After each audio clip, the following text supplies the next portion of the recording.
Telefoanele cu baterie foarte mare sunt smartphone-uri care ies în evidență prin grosimea și greutatea lor. De cele mai multe ori, aceste tipuri de telefoane sunt gândite pentru a fi folosite în condiții extreme. Sunt rezistente la șocuri, praf și temperaturi. Autonomia mare este apreciată de cei care nu au surse de reîncărcare rapidă în preajmă. Următorul telefon bifează look-ul dur și baterie generoasă, mai mult decât generoasă. Cu un motiv diferit însă. Este mai mult decât un telefon, este un telefon proiector sau, cum spune Laurențiu Matache, care este alături de mine, un proiector telefon. Un proiector telefon sau un telefon de camping. Pentru că... Ia să vedem cum arată. Cam așa arată telefonul. Okay. Are o greutate foarte, foarte mică, 680 de grame, dar o baterie de 23.800 mAh, adică o autonomie undeva la 7-10 zile. Într-adevăr, hai să spunem, partea specială a telefonului este că are acel proiector încorporat și de data asta, v-am mai prezentat noi telefoane cu proiectoare, dar de data asta avem o luminositate foarte decentă, 100 de lumeni. Chiar dacă va suna destul de puțin comparativ cu proiectoarele acelea mari pe care le folosim la conferințe sau să ne uităm la filme acasă, se descurcă foarte bine chiar și atunci când e puțină lumină. Aș vrea să vă arăt cam aceasta e grosimea unui telefon, da? Normal, și cam așa, atât de gros este acest telefon. Spuneam că este dintr-o zonă în care găsim foarte multe telefoane gândite pentru inginerii care lucrează pe șantiere sau în situații și în zone extreme, adică temperaturi mari, temperaturi scăzute, foarte mult praf. Este rezistent. Este rezistent și asta vreau să-ți spun noutățile pe care le aduce telefonul. În primul rând, poți să filmezi sub apă ca un GoPro. Cum este GoPro-ul, așa poți filma și cu acest telefon sub apă. Spuneai tu rezistent... Să nu te tragă jos, glumesc acum, la ce greutate are, dar... Mă gândeam și la asta când am văzut. Pe mine cel puțin. Așa? Da. Și spuneai tu la rezistență la apă și praf. Este printre puține telefoane care se curăță singur. Poți să, în caz că nu mai auzi foarte bine la difuzor sau cel cu care vorbești nu te mai aude foarte bine, ai opțiunea, prin anumite vibrații, telefonul se autocurăță.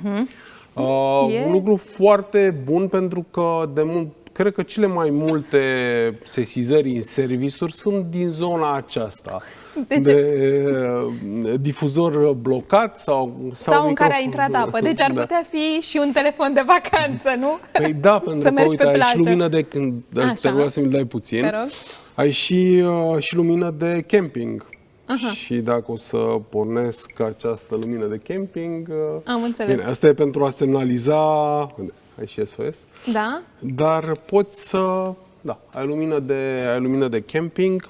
Aș vrea să ne arăți un pic și proiectorul, dar evident nu o să puteți să vedeți nimic proiectat pentru că noi avem foarte multă lumină în studio. O să mă duc așa o să arăt spre colegul nostru. Da. Care este camera ala în care să vorbesc asta? Așa, aici, la colegul nostru, da? Stai puțin, stai o clipă. Așa. Sau în fața ta, uite. Așa. Ia să vedem. A pornit? A pornise la un moment dat. Din greșeală. Așa. Oricum pornește foarte ușor, aveți un buton pe... Iată. Așa. Aici, la colegul din față. La colegul din față, Laurențiu. La colegul din față, mă scuzați. Da.